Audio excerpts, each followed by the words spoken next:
G'day guys, welcome back to Beers and Breakevens for season 2025. And Timbo Slice, it is good to be back. How are we? Great to be back, mate. Talking a bit of rugby league.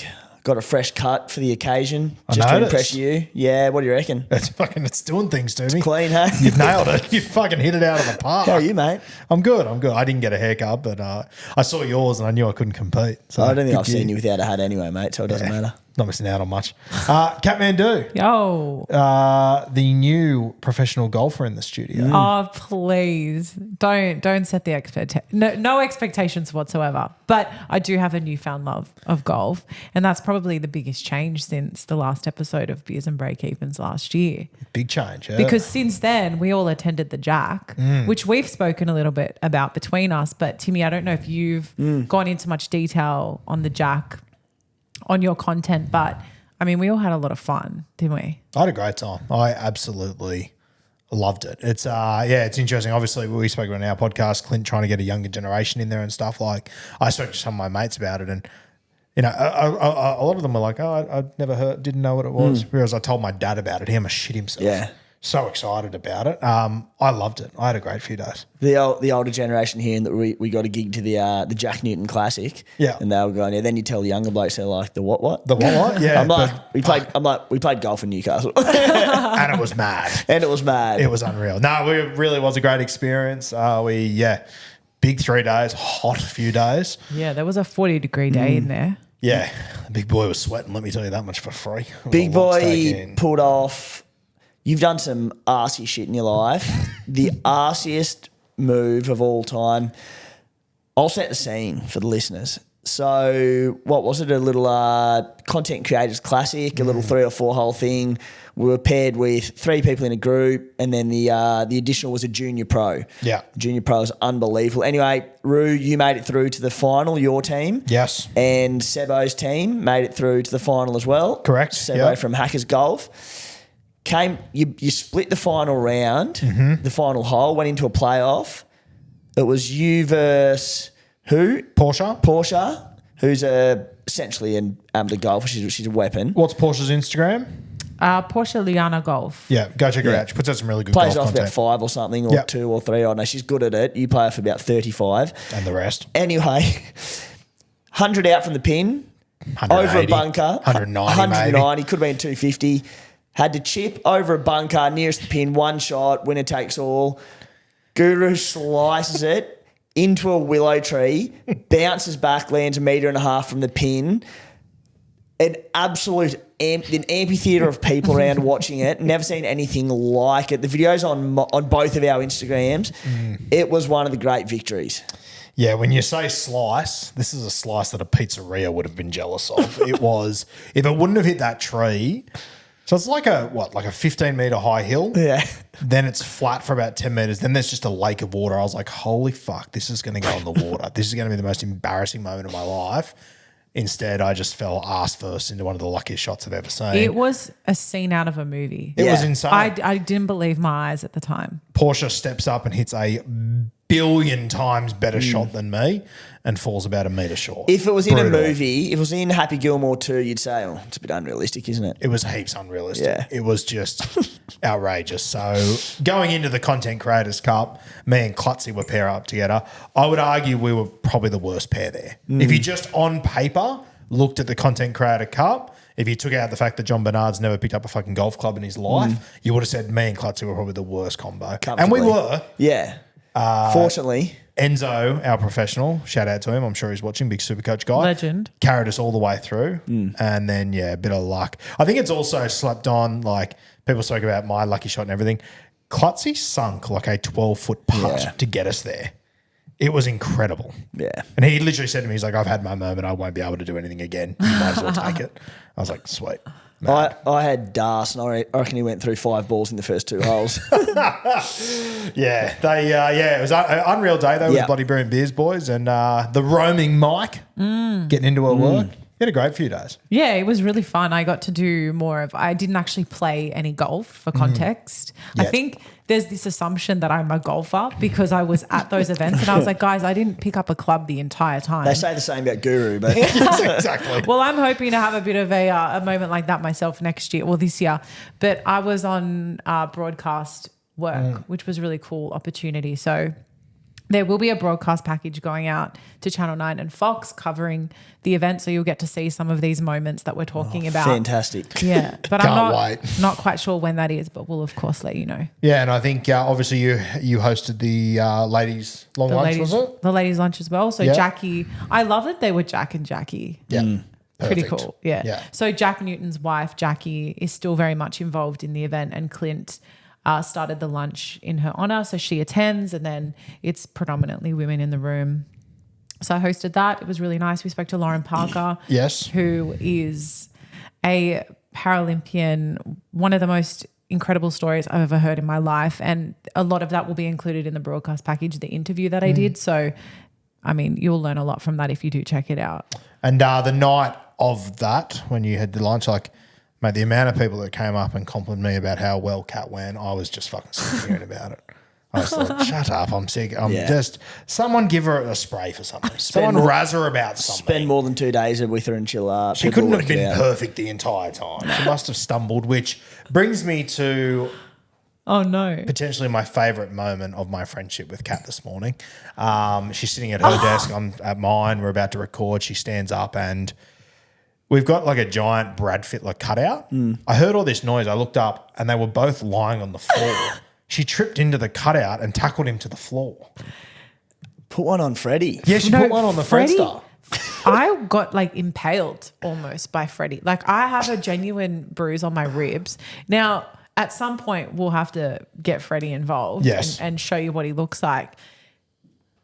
I didn't think a paper cutout could hurt me as much as it did. And I made the first move. Like genuinely, this cardboard cutout, like the wind blows it over regularly. It was And Kat like tackled it, fell over. They were both lying on the floor. I was like, what the fuck is happening here? Yeah, it was loud. Like I reckon the whole building heard me crash into Freddie. I've never tackled Freddie, so Yeah. one up on me. Well done. Thank you. Yeah, so the Jack, fantastic event. We had a great time. It was my first stroke of 2025. They are. The first testy pop of 2025 was 7 minutes into the first Good to know they're podcast. still there. Good Yeah. times. So yeah, we'll be talking about that towards the back end of the season. We might even try and. I had a drunken conversation to Clint, which he probably won't remember, about maybe trying to line up a little Beers and Breakevens prize that Jack's involved in. Yeah, So we'll see how we go. That'll be a good get on. Yeah. But yeah, a fantastic off season. Caught up with family and everything. It was great. But we've got SuperCoach to get stuck into. We've got a huge show this year, Timbo. Obviously, we've had Blue Wealth Property on the last few years as our sponsor, and we're on the lookout for more sponsors in 2025. Looking to build on it, mate. As I said, any dollar that comes in, we can put back into the podcast and try and build and get the product better and better and better each year for the listeners in the Beers and Breakevens community, mate. So yeah, anyone who wants to partner up in 2025, how can they do it? Obviously, features, YouTube content, the podcast, social media, all that sort of stuff.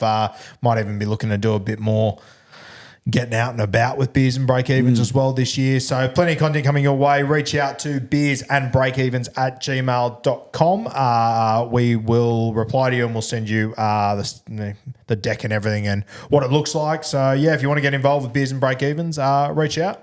We'll be in touch. If you do get on board, Guru will wine and dine you, do all those good things. As always, I love a wine and dine. So yeah, beersandbreakevens@gmail.com. We'll have our footballs returning this year. We'll get some hats for those melons out there of you guys. And yeah, we'll have to find a bigger and better trophy this year too. Have to get on the hunt soon. We will. We need to go bigger than this stallion. And I love that stallion. Yeah, so same. it's unreal. None of you can see it. Tough shit, but I love it. Great stallion. It's good gear. Okay, let's talk a bit of SuperCoach, Yeah. Because, oh, God, it's been a drought. I've missed it. I know you've been doing BBL and that's probably kept you busy, but I've been doing a bit of stat hunting and whatnot, having a look at my team. I've got where I'm picking in draft next year. It's all starting to get real for me now, Timbo. Obviously, gold subscribers, you're able to make your team a couple of weeks ago. Obviously, SuperCoach is going to open to everyone very soon. It's getting very, very interesting. Off the back of last year, Timbo, I think without giving you shit, a tough year. I'd argue it's probably been probably your most brutal year. Would that be fair? It was my worst year in a decade by 11,000 spots. So you could go with that, yeah. Well, I thought you were going to say I came second by a bee's dick. That was more brutal. But Oh, no. I think as far as Supercoach, it was and like, you know, obviously we compete with each other. Like, I still finished like 5,000 or something. Yeah. The like, pride. for how much time we put into it. The pride took a hit. A Fucking real oath, hit. took a hit. Yeah. Yeah, for sure. I carried on like a tit, but I was brutally disappointed with my season. It was a tough gig. Kathmandu, a debut season. Yeah. Where'd you finish ranking? Do you remember? Oh my gosh. I think you were like low 20,000. Yeah, I think you're correct. sort of breaking correct. there. I think I was hovering around the 25K mark. Yeah. And then I did pretty well in those last few weeks and was able to get, you know, into the Claw your way earlier, back in. Yeah. There was some claws in there. There were some talons. Oh, of course. I was really fighting for a spot there. Now we're going to talk about some of our lessons that we took from last year. Obviously, a big year. A lot of harsh lessons were learnt. Going to start with you, Timbo. What lessons did you take from last year, mate? Stick to Supercoach BBL because I'm 180th overall with 2 Are rounds you to go. really? Yeah. Yep. So Are you serious? just stick to what I'm good at. Wow, 180 out of 200. That's a good night. 200,000. What are the numbers like, Timmy? 60,000. So not too Wow. bad. So restoring a bit of pride there. But lessons from last season. The big one, mate, for me was, and I'll touch on a few different things across the SC Playbook podcast that started last night, of course. My one was by period plotters. We had our second season of looking at the new format around the Origin buy period. Yep. Where over those 3 major buy weeks, you get your top 13 scoring players. And I think 2 years ago, I got through it okay and made a few moves. This year, I just didn't get through it well at all. And I overplanned. I planned a little bit too much for it. Yeah. And by that, I mean, I wasn't trying to get 17 players each week or anything like that. I was happy to sit around 12 to 14. But I carried some plotters in my team just for numbers. And these plotters were Kaipies Paul, Sean Lane, Morgan Smithies. And I'm like, sweet, they play, you know, the first and the third buy round or whatever it might be. And they'd come out in those weeks and they'd score 30 or 40 for me. But then there'd be other weeks where you'd have injuries and people on buys and all sorts of things. And you just find yourself having to play them a few extra weeks for their 30s and 40s. And it wasn't just the scoring hit there, but it was then costing you the opportunity to get a cheapie who was rising or, you know, go all out on a gun who you want for your team. So I, mate, just need to, this year, you always need to buy a plan, but it's going to be a lot less of it this year. And basically when it gets to that period, I go, what purpose does this person serve for my team? Are they a potential keeper? Or are they going up in value? Because if they're none of that and they're a 40 to maybe 50 averaging player, I'm going to go, there's no room for you. Yeah, and I completely agree, mate. It was a lesson that I learned last year as well. Like, I always look at, you know, I held Morgan Smithies for what felt like 5 months. And then I got to, round 13 or whatever it was. I went, it's 44 points. Like he was 100K more expensive 6 weeks ago. I agree with you. I think that was a lesson that I learned last year as well. I think a lesson that I learned, which I think I've learned now 3 seasons in a row, so I obviously haven't, but like 2023, I think it was the year of Latrell. We weren't on. 2024 was the year of Teddy.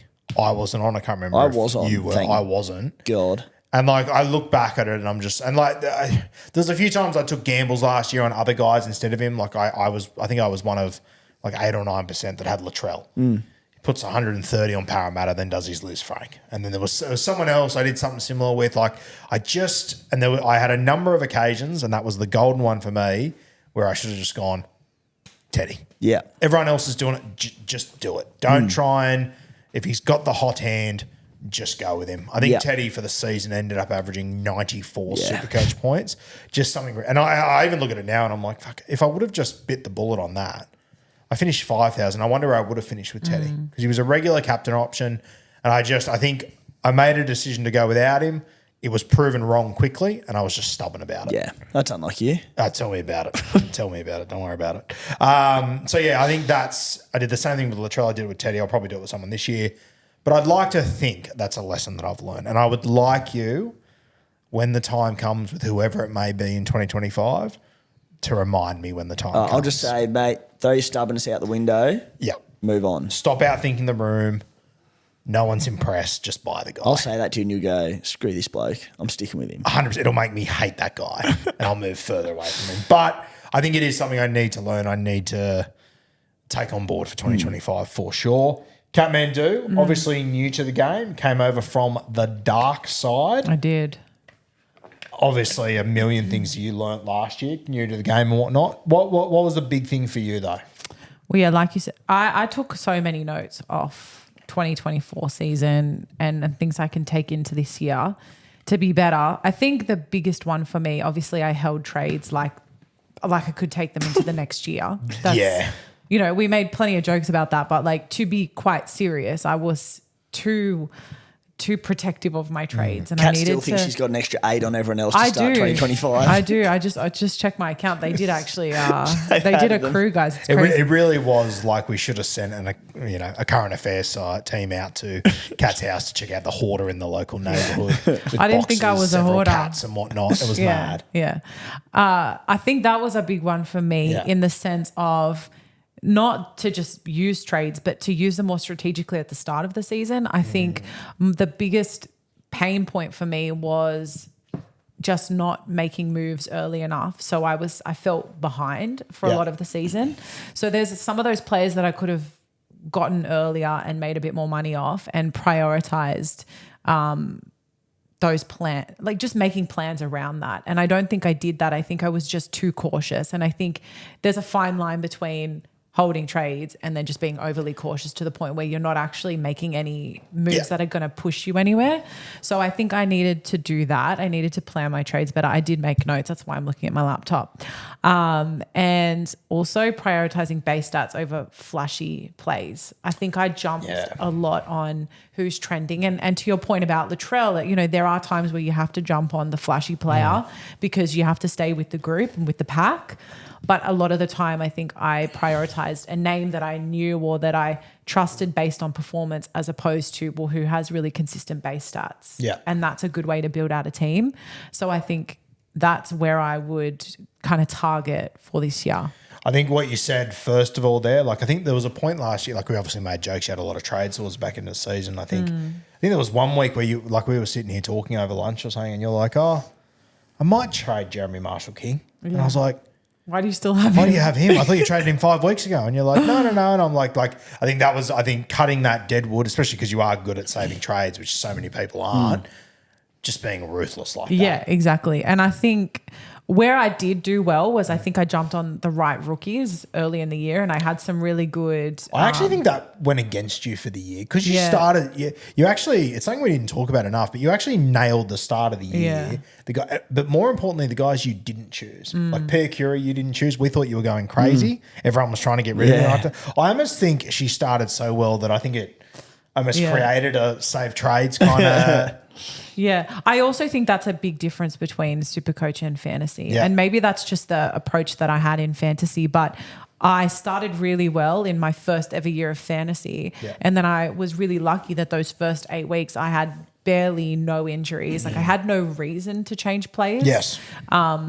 And to do anything crazy. So I kind of stuck with what I had and it worked out really well for me and I ended up winning that season. So I think I went in with that mentality of, well, if it ain't broke, don't fix it. But that's not how it works with SuperCoach. Like it's about timing. It's not about keeping it the same. Also, there might be children watching, so enough of the F word, okay? Okay. SuperCoach here, thank you. Sorry. PG-13. His ears bleed a little bit every time I say it. Paul Gallen 13. Anything else as far as from last year? Yeah, just my other little one, mate, and touched on it on the Playbook podcast last night, but I looked into ownership a little bit too much last year, which I never do, and there's a reason for it. Because I was playing from behind and chasing rank from... I was sort of sitting okay leading into sort of the origin period and that major buy period, and that's where I said I failed to make any ground. So when it got sort of the origin period and then coming out of it, I was probably looking at guys like Jerome Hughes and Zach Lomax and a few others who were highly owned and going, well, how am I going to make up ground if I go these guys? Whereas in the past, whether I've been highly ranked or, ticking along okay but not great, I've always just gone, do I think this player is going to score the best on the run home and do I need to own them or not, regardless of ownership? Now, it's a lot easier to do when you are higher up because when you're chasing, I need to make up some ground somehow. But I've never overly looked into ownership, and that isn't to say that it's not important because it is.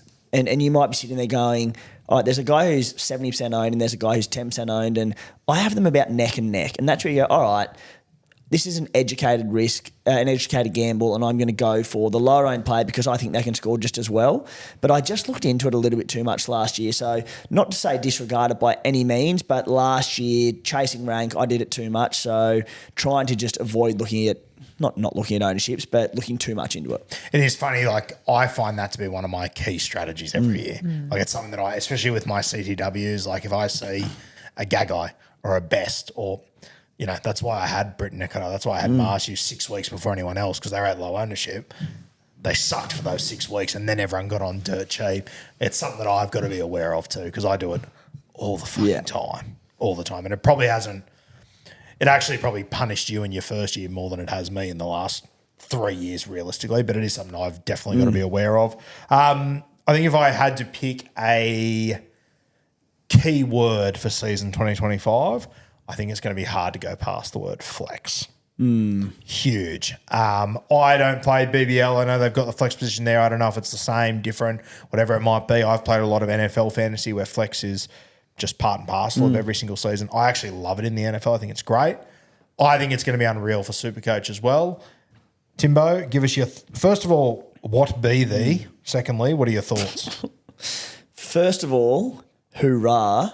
Thank God and congrats to those at SuperCoach headquarters because this needed to happen for about 4 years. We've been lobbying for it, and I think every SuperCoacher has since just, you know, the crackdown on head knocks and these sorts of things and injuries and high suspensions have come about and easier send-offs, simians, all sorts of stuff.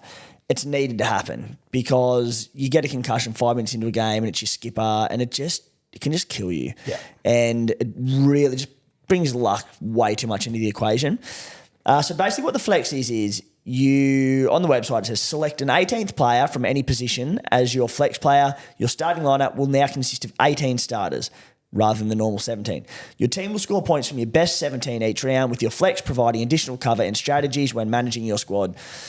Essentially, you've just got a +1. So as it said, your best 17 from your 18 score points. So if you have a player who plays 5 minutes, they get a head knock, they go off, that person is just going to drop out of your final 17 at the end of the round. Of course, you only have one of them, but it just reduces the impact of being hit by early injuries, head knocks, send-offs, whatever it might be. Now, it's not specifically for head knocks or injuries. You might have a player who gets a head knock 5 minutes into a game, but he's scored a try and he's on 40 points. You might have someone who plays 80 minutes but gets 13 points. Yep. The 13 drops out, not the head knock person. But it's just given us a bit of insurance and taking that luck factor out of the game. So there will be a lot of strategies that we'll throw out across the preseason as we look into it more and more and more and get an idea of it and listen to different opinions. But in a nutshell, that's what we're looking at. And just to echo what Timmy said, summarised it well, I think shout out to the people at SuperCoach. I know we're all very quick to bag them when we think we're owed a try assist or something happens. It's the Scapegoat every time, yeah. But I think they've absolutely nailed this. Whether it should have happened 2 years ago or not, whatever, it's happened now. Yeah. I think it's going to be a big positive. I've still seen, and it's a loud minority, I get it, for people online complaining, what if I get 2 head knocks? Shut the fuck up. If you get 2 head knocks, you're unlucky. It'll happen. Shit happens. At least you got rid of one of them. At least you got rid of one of them, deal with it. It's part of the game. It's also part of rugby league. It's part of your fantasy game. Get over it. I think they've done really well with this. I think it's going to be successful. You mentioned to me strategy behind it. For me, the way I've been looking at it and the sort of conversation I've seen online with people and even just my mates I've spoken to, it seems to be, do you use the flex spot for a cheapie or a gun? I think for most people, when we say gun, you're saying fullback gun. And I think that's to be honest with you, like, yes, it's good. It can cover the HIA thing. But for me, I find it more appealing now that you can vice captain and captain 2 fullbacks. That's what I find 10 times more. I think head knocks are going to happen. Shut up, deal with it. It's the upside you can get from this that I find super exciting. And that's it. You can say, as you said, it can be chosen from any position on the field. So you can have an extra number 9, an extra half, an extra fullback, whatever it might be. But my head went straight away to, we get 3 fullbacks. Yeah. And I was sort of looking there going, do I start Turbo or Ponga or Latrell or whoever it is at fullback, but then you go, we've got Iongi who looks like a great cheapie fullback at Parramatta at bottom dollar. How are we going to do this all? Now we've got 3 of them.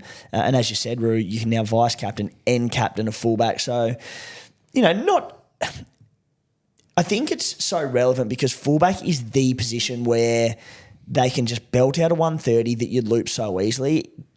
It really doesn't happen very often in any other position consistently outside of even at halfback, it's kind of like Cleary and Nico kind of thing. But which I don't think is the same as what it was 2 years ago now. It's just fullbacks can do it so easily. So, it gives us that option. So it just brings the VC loop into it a little bit more. And just on top of that, in the past when you've VC looped, and I very rarely did it, it's, if you do it a couple of times a season, outside of course, the major buy rounds when you have your top 13, you're doing well. But now that we've got you used to do it, the VC loop, and you'd get the lowest scoring player from your entire bench, which is generally speaking a 10 or a 20 or something, a 25 if you're lucky.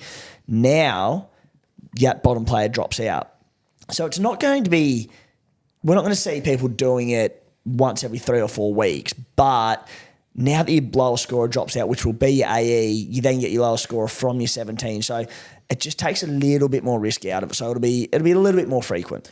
How many times do you reckon you used the VC loophole last year? Outside of the 3 major buy rounds, max 2. 2, okay. Outside of the major buy rounds, if I was to set the overs unders for next year at 4, do you reckon you do more or less?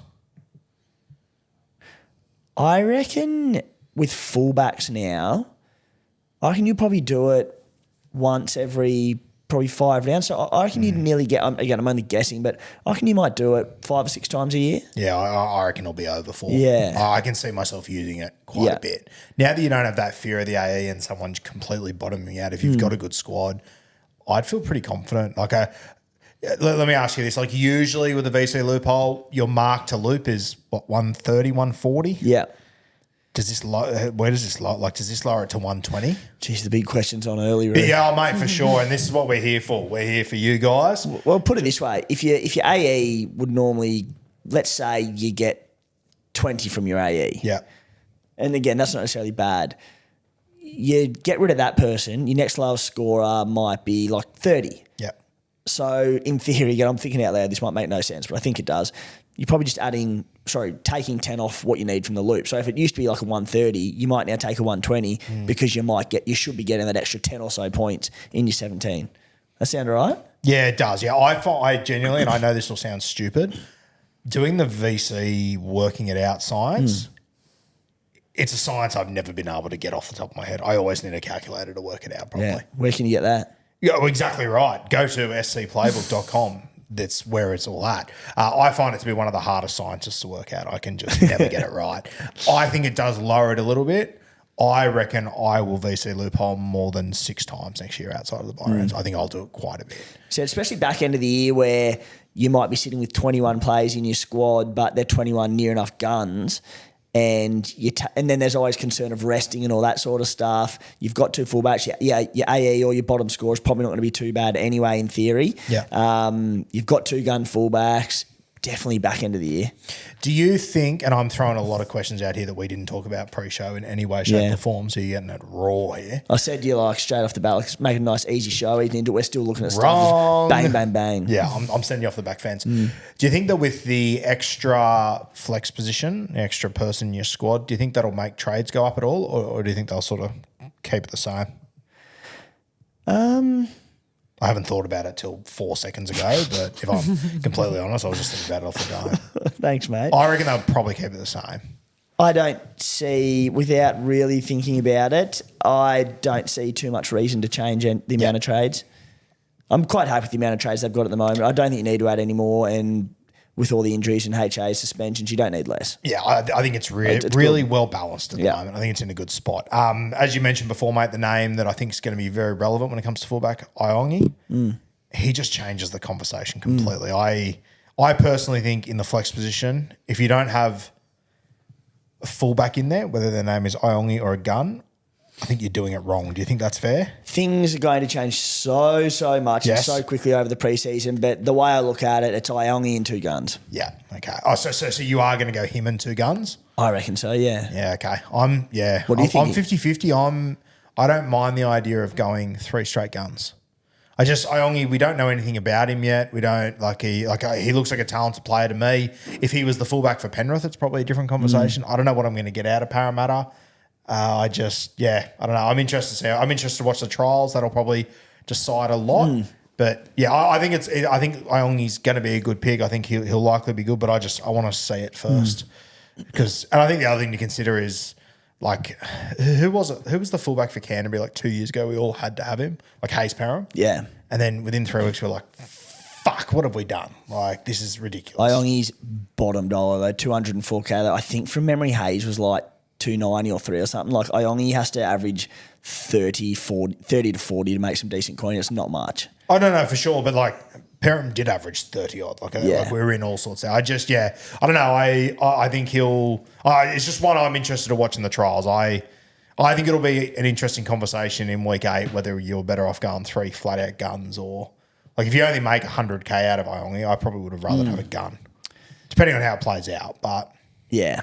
Yeah, we'll see for team list and everything. But an interesting conversation there. If you have Iongi, where you put him. If anyone else emerges, if you just want to go 3 straight fullback guns. I think the one thing that probably plays into Camp Iongi is that, scores at the start of the season tend to be a little bit lower than they do mid-season and whatnot. So Parham started at 370. 370, did he? Okay. But no, I take your point. Yeah. I think that he's a certainty he's in there. Don't know how he's going to go realistically. We'll see how it plays out. Anything else on flex, mate? Nah, all good, mate. You got any takes on it, Catmandu? No, I've just been taking this all in because it's obviously a new concept. I really like it, and I think the question as to whether or not it's going to increase trades is really valid because it's a whole other. It's adding a whole new. I hope they don't. Yeah, I'd like to think me they too. will, but, it won't change anything for me. Fair. Yeah. So flex is going to be a big talking point. I'm keen to see how it plays out as we get closer to the season. Speaking of, we've obviously got some ownership stats from, I think we got these in the last 24 hours or so. The highest owned SuperCoach players as it stands right now. And I'll tell you what, Tim, I've got a little bit of a bone to pick with number 1. And I haven't mentioned this to you yet, so we'll go through this live. At 75% ownership, it's Tino. Now, Tino is an elite player. There's no pushbacks from me on that. I don't know. I look at that Titans side. He's at 530K. What's that, about a 50-point average? I don't know. I'm not sure if he's going to come back off an ACL when they've got other guys in that team now that can actually play decent minutes and are decent footballers. I don't know if the Titans are going to force him to play 60-plus minutes per game. Am I outthinking the room, Timmy? What do you reckon? No, you're not outthinking it. He just got a huge price reduction. Yeah. So he played 2 games last year, a 64, and then the game he got injured in, he got 30, which definitely helped with the price reduction. He started last year at 791K based off a 78 average. He this year starts at 530K. That's a 260K discount. Damn. Dual back row, front row. The buy in round 1, the Titans, and I more than most take into consideration players coming back from ACLs and starting slow, but it's in a pretty ordinary position, generally speaking, front row forward. He's a bloke who, sure, he might start slow and he might average 40 to 50 as they ease him back in. I don't really care because it's front row and his value, and I think by the time he does get back into bigger minutes, I'll near enough, without looking at Origin schedules or anything like that just yet, I'll near enough just set and forget Tino. Interesting. I just if he does start slow minutes, which I personally, if I was coaching Tino, that's what I'd be doing. I don't know. You wait, they got the round 1 bye. That means instead of Origin being 11 weeks away or 12 weeks away, it's it's 1 week. I don't know. I just think you'll get close to Origin, and then I assume if he's fit, he'll be picked in the Origin side. I don't know. I reckon 75% might be a little bit overs at the moment, but we'll wait and see in trials. If he comes out there and he's flying, it's a no-brainer. Yep. But yeah, I don't think at the moment that's as much of a slam dunk as what I think with Regan Campbell arriving there, Mo Fodawaker's still there. I think your Pahulus, your Jermaine Joliffe all really stepped up last year. Like I think 2 years ago, Tino had to play 70 minutes for the Titans to keep their head above water. I just don't think they're like that anymore. Yeah. I will very likely own him for round one, barring just some really good front row forward mid-rangers emerging. But at 530K, he is a mid-ranger. I think there is also the option that because he's got the round one bye, you know, if he comes out in the first 2 weeks and he brains it, and I know I've made a mistake, you can then downgrade to him with probably another guy you've got. So I'm happy to look at that. Like, and Isaiah Papali'i's caught my eye too. Ooh, apparently he's flying. Like, if that doesn't work out, you could downgrade to Tino in round 4. Surprisingly not in the top 10 odd owned. So IPAP. I think this will shift massively. Oh, of course it will, over the next few weeks. Okay, so Tino's at 75%. Next highest owned is 63%. Isaiah Iongi. We've already spoken about him quite a bit. He's obviously the cheapy fullback. He looks to start in the Parramatta Eels, who traditionally are a good Supercoach team to be involved in. They love scoring points. I guess this makes sense. Do we need to touch on him anymore, you reckon? Nah, not really, mate. If he's starting round one, he's going to be very hard to pass up. The next one, this tickles my whiskers, I'll tell you that much for free. Terrell May at 61%. He arrives at the West Tigers, who lack middles. He leaves the Roosters last year, who had too many middles, and he was elite. Mate, I listened to him on the James Graham podcast a few weeks ago.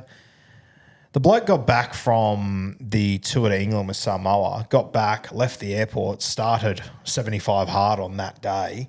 He's doing 10, 15K runs with his brothers. He just sounds like a front row we've never fucking seen before.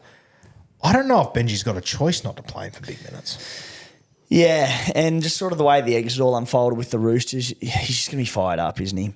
Oh, yeah. I don't know how it all plays out long term, but at less than 600K with him, I know it sounds crazy, but honestly, I wouldn't be surprised if he plays 80 minutes for the Tigers. I can see a world where it happens. Yeah, I mean, he's capable of it. We know that, but surely they don't run him into the ground. Oh, have you met the West Tigers?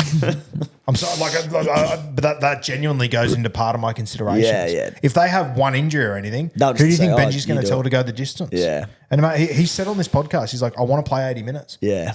I think the Tigers know he's the best forward they've got. They'll be trying to keep him there. And the thing is with Terrell, because he averaged 61 last year, but his minutes fluctuated so heavily under Trent Robinson. He is a bloke who, pardon me, could very easily be 700 in a heartbeat, 700K and stay there. Yep.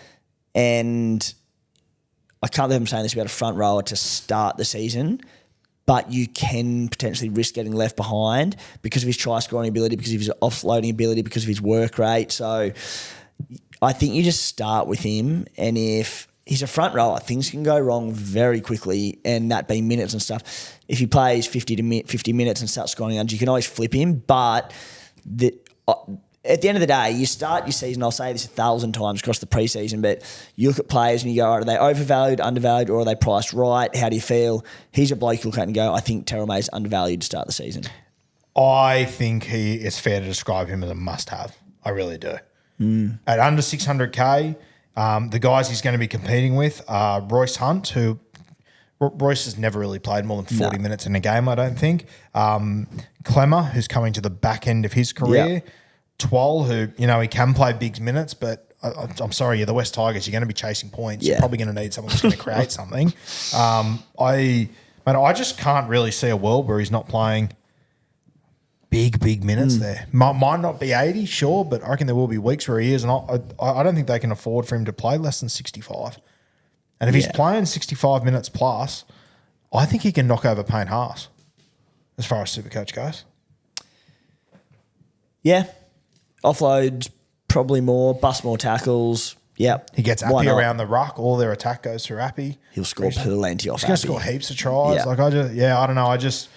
I think he's going to have a huge season. I don't know how it all plays out in the future, but I think he's, as you said, he's going to have a fucking bee in his bonnet this year, something to prove. We'll do, and again, I have not got this deep into my analysis just yet. It is the 15th of January, close. But 14th, you dickhead. 13th. Try and wake up if you can. No, well, this is going live tomorrow, you idiot. So it'll be the. Oh, it's good to be back. It is good to be back. Another year of this. God. But he averaged 45 minutes last year. So, yeah. I'll at some point, I'll put the numbers together on, 50-plus minute games, 55-plus minute games, see what he averaged. I'm sure someone's already done it. But, yeah, get him in. If you want to dive into Nathan Cleary and start to talk him through, I'll actually get you those numbers. I've got them here somewhere. Oh, the Ruby's onto it. Take us away. Oh, the kid's good. You actually have a bit of a crack this year. Take us away. Doing some of your own research for once. Nathan Cleary, what do we got? 811K based on an 82.9 average. Opens the season over in Vegas. I mean, coming off-season surgery is probably the only thing, but I think you probably just lock and load, don't you? I think you have to have him. Yeah. I'm happy to start with him. I think that Jerome Luai leaving is going to help Nathan Cleary. Yeah, I just think he'll play both sides of the ruck like he always does. I think he absolutely explodes. Just on Terrell May, just found those numbers. And Timmy, I would advise you strap yourself in here. Okay. Okay, so Terrell May arrives at the Tigers in 2025 as the main man in the forward pack. In 2024 at the Roosters, he averaged 45 minutes per game with a SuperCoach average of 61 points. May doesn't need the minutes, but when he gets them, he skyrockets. In games where he played 55-plus minutes in 2024, he averaged 81 SuperCoach points. Like, the numbers are astronomical. Yeah. It's to average 61 in 45 minutes is unbelievable. 81 in 55-plus, and there's a lot of games there that are 56, 57 minutes. Pretty damn impressive. Yeah, lock him. Just on Cleary, tough start to the year. So Sharks in Vegas, Roosters at CommBank, obviously. That's their home ground this year. Yeah, Yep. with, Penrith under Renos. Roosters at CommBank, Storm at Amy Park in Melbourne, Bunnies, who I think are in for a huge year, round 4 at a core, Cowboys round 5. So the only thing would be is if you're just like, I'll pot him for the first until they're done with like the Bunnies or Cows. I mean, I actually think the Cows are in all sorts of Roosters injuries. and Cows don't concern me anymore. Yeah. Maybe I'm going off the handle too early. We'll see. But regardless, Sharks, Roosters, Storm, Bunnies. I mean, Bunnies also went terrible last year, but I think they're in for a big year under Bennett. Whichever way you look at it, in Vegas, it's a tough start to the year. So there'll be conversations at the preseason of do you pot him for the first 4 rounds, then buy him sort of at a discount round 5. But all going to plan, and as long as there's enough cheapies there, be looking to start with him. Yep, fair shout. Our next man, Sandon Smith at the Sydney Roosters. There's been an exodus of ball players there. Sandon Smith just about the last man standing there. Chad Townsend arrives. Sandon Smith, mate, obviously the dual position. Absolutely enormous. I believe he is hooker 5'8". Sandon Smith. I'll just get that 100%. Halfback hooker. Yeah, halfback hooker. We're going to do position analysis over the next few weeks, so where he fits, I'm not too sure. But I think that dual, 237K, starting ball player for the Chooks. Every chance to goal kick for the Roosters as well, I think. He'll be right up there. Ooh. Well, I think it'll be him, Chad, or Teddy. I think it'll be him or Billy Chad. Smith can kick, or am I making that up? Oh, yeah, Billy Smith can kick. He'd kick before Teddy, surely. Wow. Yeah, but like, I think that's how desperate they are. I think Teddy's going to be in the 4 anyway. But I think it'll be Chad or him. What is it with the Roosters and always never having a depth in their kicking stocks? Never. Yeah. It's bizarre. Well, I mean, I guess Sam Walker's injured. He would have been first up, I guess. But even he came good last year, kid. Like there was still no depth to him. And like in the years prior, like even when Sam was kicking the year before and he's hitting them terribly, they're like, oh, who do we give it to? Teddy? Well, I know he's gone now, but sort of Lee could hit him all right. Yeah. He could strike He him. could, but, so the goal kicking at the Roosters will be interesting. I personally, from what I've seen, I don't think there's much difference between the goal kicking of Chad and Sandon Smith. I'm a big believer in if Chad's going to be my halfback and my main voice, I want him back talking to the team after the points are scored. I'd be happy to let Sandon kick goals. Tell you what, I think Sandon's near enough a must anyway. Yeah. If he goal kicks, do not think twice about it. Don't think twice. And The then- only thing will be hooker or halfback, but probably hooker. Yeah, it depends what angle you want to go with hooker, but yeah, I tend to think hooker would be the spot for me. His 2 80-minute games last year in the halves, 51 and 88. Yeah. Both yeah. against the Bunnies, funnily enough. Yeah, he's got upside, Sandon Smith, so I like him there. Let's have a look at the next man on our list. I'm a little cautious on this one. Obviously, it's going to be team list dependent. It's going to depend on what happens in trials. Pete Mamazelis at 57%. I have a big fear that the Bunnies have potentially fucked his development up a little bit. Whoa, going hard early, Roo. Yeah, well, I mean, how old do you think Pete Mamazelis is? Based on the way you're talking, probably 25 or something. I would have said like 22 or 23. Well, I would have said 22 the other day as well. Yeah. No. How old is he? I think he turns 25 Okay. this year. Yeah, like he's not. He turned- He turns 25. Yeah, when he did his, signed the 3 years, he was 23. Yeah. So yeah, he's 24 right now, turning 25. Yeah. So I don't know. Mate, I remember when he was 18 and he looked like he was just about ready to come into first grade. Had wait a long time. I keep looking at, any footage I see from Souths and whatnot. Obviously, I think Dodd will be the halfback. Mate, I think they'll find a spot for this Humphreys somewhere. I was just going to say, I think based off of what we've heard about Humphreys, how well he was performing at Manly, and then he's obviously made that move over here. Like, they were speaking volumes of him at Manly, and then Rabbitohs have got him in. It looks like he could be the favourite for that position. Yeah, and at worst, I think at absolute worst, Humphreys will be the 14, and then that eats into Mamazelis minutes. I'm very keen to watch this space because it wouldn't surprise me in the slightest if we get to round 1 and he's like jersey 14 or something. Yeah, I'm also not convinced at all. And Supercoach wise, even if he does get named to start, so team list dependent, and just having a look through the hookers and the real options there. But, in a perfect world, I'd avoid. I just think I'm with you. Even from what I've seen of him, he's a solid footballer, but I don't know they're going to get that many minutes out of him. I'm sure he can go the 80 and do all that. I mean, he did do it. He did it once last year, back in round 6. But yeah, I haven't seen enough of him to go. The hype is justified. So if he starts round 1, and the problem will be he's not going to be the sole hooker because you think there'll be if it's not Humphreys on the bench, probably Havili, whatever it might be. Yeah, I'm just not convinced. If there's a lack of hookers come round 1, I'll pick him, sure, but I'll try to avoid him. Yeah, I think he's going to be a very interesting spot to watch come trials time. Realistically, this is just people making assumptions based off Cookie leaving. Yeah. This hooker position being open and the fact that Mamazelis has been the next best choice, but we've got a completely different squad on our hands now. Yeah, for sure. And I think we've got to, even with Mamazelis, he might be the best option out of everyone, but I think we're going to have to assess as we get closer if he's the right option still. Yeah. The next name I love, Robert Toyer. He's at 50%. I think this even more so than Mamazelis, for example. I think this is all team list dependent. There's centre spots open to the Roosters. There's 3 guys fighting for it. I think Toyer's ready to do it, but will they just go for the experience? We'll have to wait and see. I will say this, when Toyer does get in, you need to buy him that week. Yeah. He's going to be an absolute fucking weapon, Toyer. I ran through it on the Guru podcast the other day. I read through it on Bloke the other day too. Like his stats when he returned to New South Wales Cup last year, he played the last 7 games.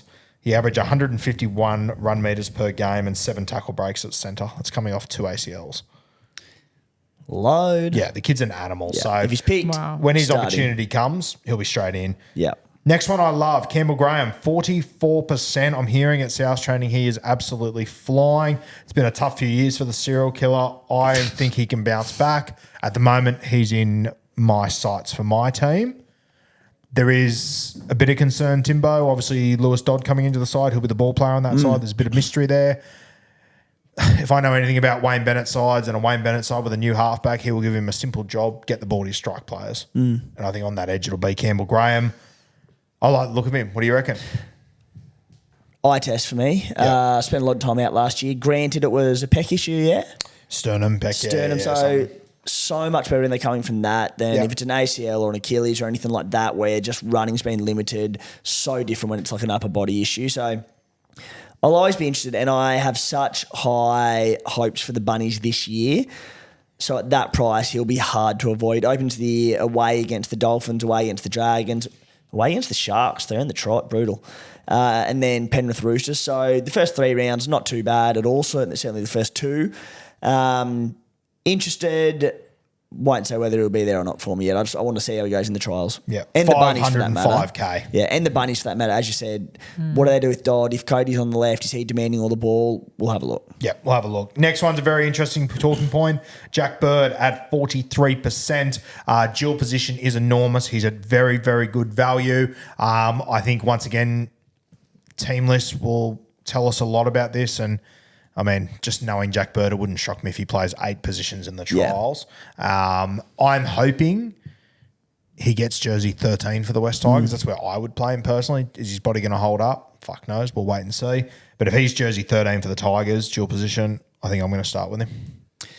Yeah, I'm pretty reluctant, and I'm Jack Bird's biggest fan. I think if he can stay fit, I think he can be like the sort of Nathan Brown of last season, one of the value signings in the NRL in 2025.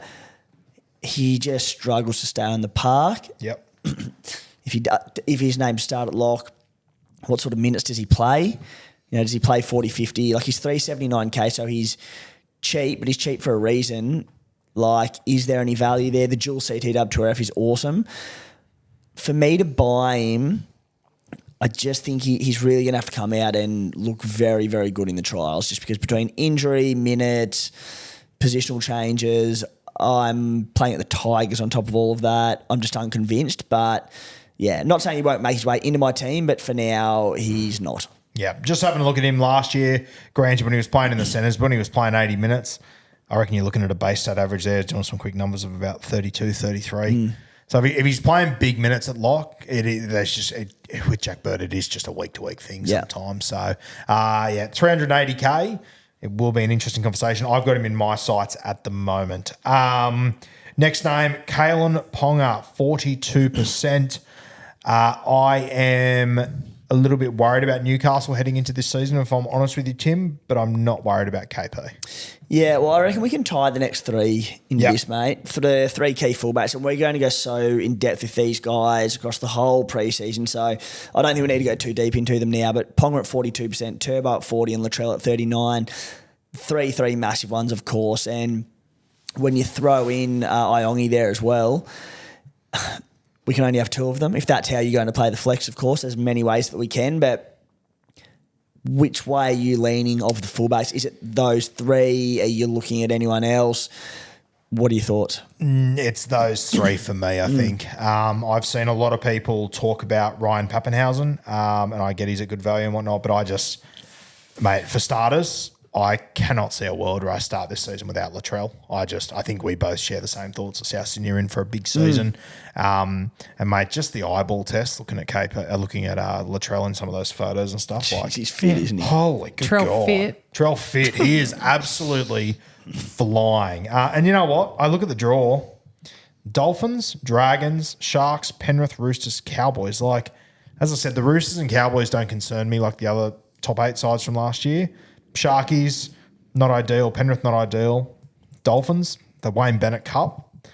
Dragons, I think Latrell, I think I'm close to a certainty to start with him. Huge. Yeah. Like him, like Ponga, obviously like Turbo. Manly start the year at home to the Cowboys.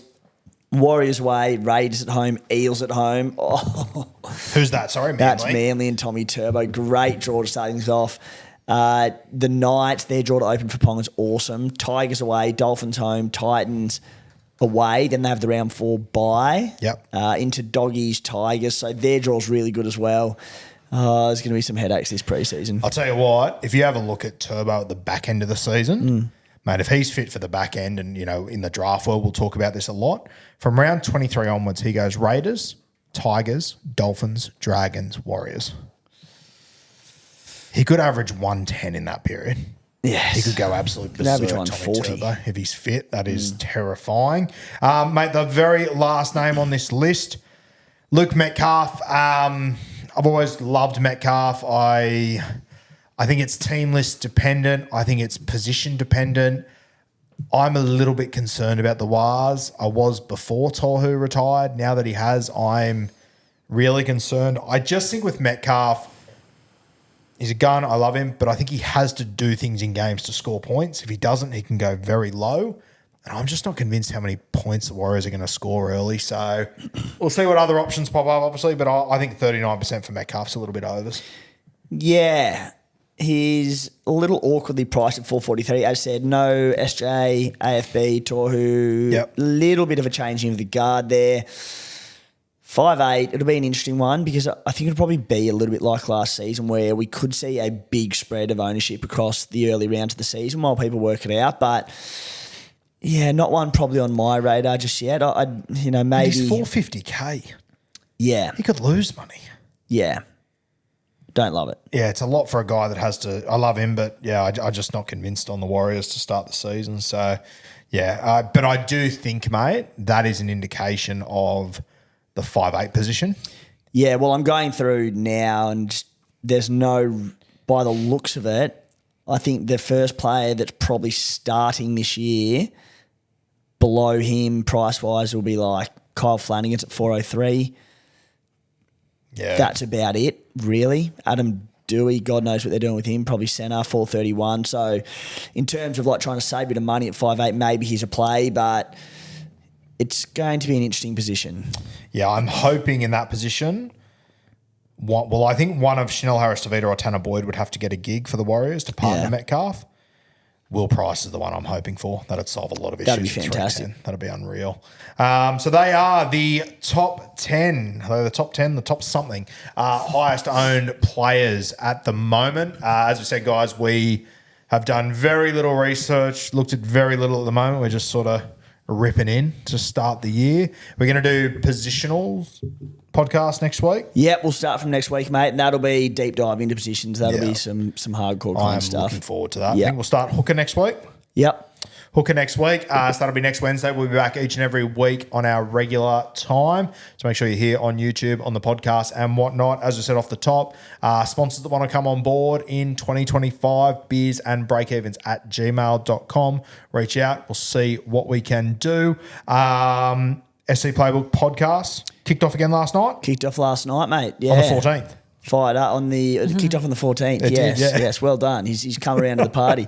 Actually, next time we record Beers and Breakevens, I'll probably be the SuperCoach Big Bash champion, mate. Do you genuinely think you're a sniff? Nah. Even at 180? No way. How long's left? 2 rounds. Yeah, I've started the second last round on fire thanks to a Cam Green 150. Beautiful. So we're looking good, but The grass is always greener. yeah, I'm pulling a few left field moves this week to try and go top 10. gun. You Top have 10 to. would be great, yeah. Yeah, gun. What about spying them? Anyone else in contention or? Andrew Langley, Yeah. who does content with SC Playbook, who won it twice He's in a the row. back-to-back, isn't he? Yeah, and then last year he was about 30th about 2 rounds ago, made a few left field moves to try and win it, dropped back to about 80th. Yeah, what a hack. He was Yeah. 33rd this year going into this last round, had a shocker and dropped to maybe 130th or something, but unbelievable. It's guys and correct me if I'm wrong, sometimes I feel like NRL SuperCoach, there's a lot of luck that goes into it.